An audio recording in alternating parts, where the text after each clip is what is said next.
Olá pessoal, tudo bem? Sejam bem-vindos a mais um programa Prova Final, um programa realizado pela TV Justiça em parceria com a rede de ensino Luiz Flávio Gomes.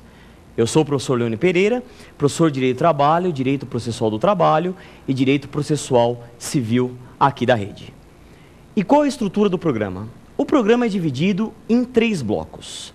O primeiro bloco é o bloco Tema do Dia e hoje nós veremos todos os aspectos e características relacionadas ao tema procedimento sumaríssimo.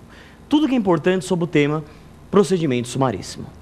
Já o bloco 2 é o bloco Pergunte ao Professor.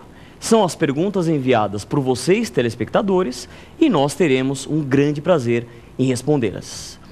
E o terceiro e último bloco é o bloco X da questão. Como que o procedimento sumaríssimo, como que o tema do dia, ele cai nas provas, tanto no exame de ordem, quanto nos concursos públicos.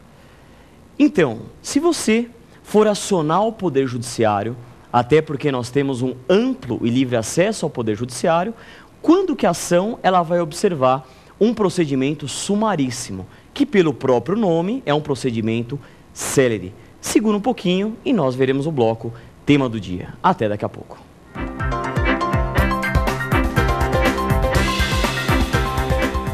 É isso aí, pessoal. Chegamos no bloco 1 e eu deixei a pergunta no ar. Quando que uma ação ela vai observar o procedimento sumaríssimo? Esse bloco 1, tema do dia, a gente vai analisar os principais aspectos e principais características que envolvem o procedimento sumaríssimo trabalhista. Vamos lá.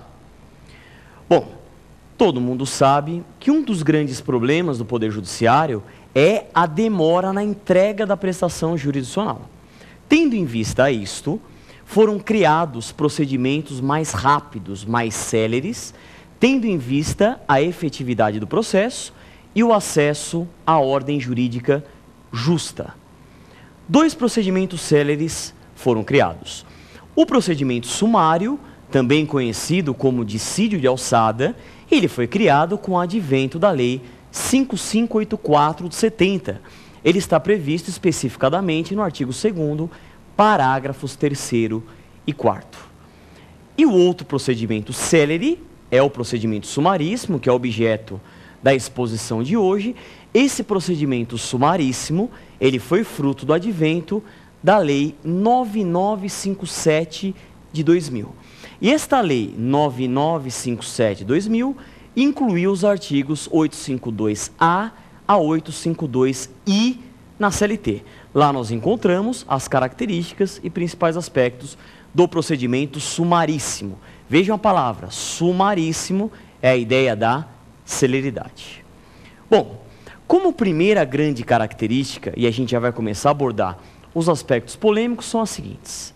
Qual é o valor da causa que a gente deve observar no procedimento sumaríssimo? Aqui a gente já tem um importante aspecto polêmico. Por quê? Porque o procedimento sumário que eu mencionei, que é o dissídio de alçada, o valor da causa é até 2 salários mínimos.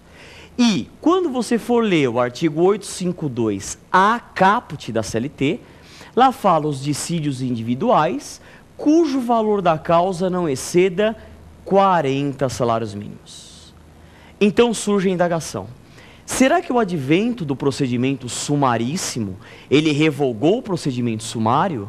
Esta é a primeira questão polêmica. Particularmente eu defendo, e eu sustento inclusive em aula, que o advento do procedimento sumaríssimo, ele revogou o procedimento sumário. Até porque se o valor da causa até 40 salários mínimos, ele acabou englobando até 2 salários mínimos. Mas a minha posição ela é minoritária. Prevalece o entendimento que o advento do procedimento sumaríssimo não revogou o procedimento sumário.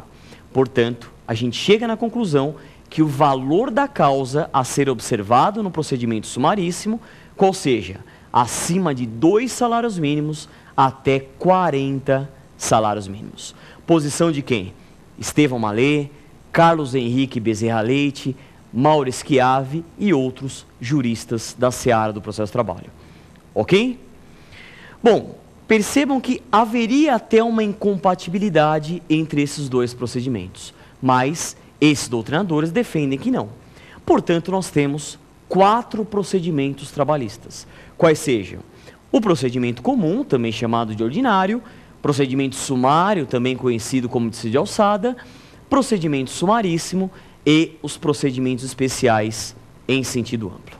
Ok? Próxima questão polêmica. Será que a utilização do procedimento sumaríssimo, ela é obrigatória ou ela é facultativa? Esse também é um ponto polêmico.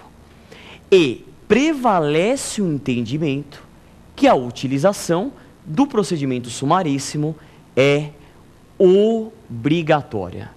É obrigatória, por quê? Por ser uma norma procedimental, é uma norma de observância obrigatória, uma norma cogente, imperativa ou de ordem pública. E dessa forma, a observância do procedimento sumaríssimo é obrigatória.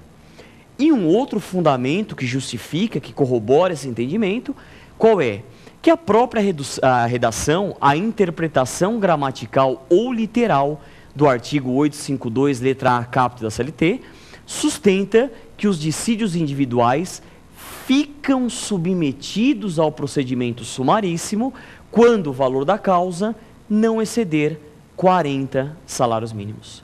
Ou seja, a observância do procedimento sumaríssimo, segundo a posição majoritária, tanto na doutrina quanto na jurisprudência, a observância é obrigatória. Tudo bem? Vamos lá. O que mais que é importante do procedimento sumaríssimo? Bom, entre esses artigos, nós encontramos a regra que quando for parte a administração pública, direta, autárquica e fundacional, leia-se no processo pessoas jurídicas de direito público, União, Estados, municípios, Distrito Federal, autarquias e fundações públicas, a gente não pode observar o procedimento sumaríssimo. É o que aduz o parágrafo único do artigo 852-A da CLT. Questionável esse entendimento.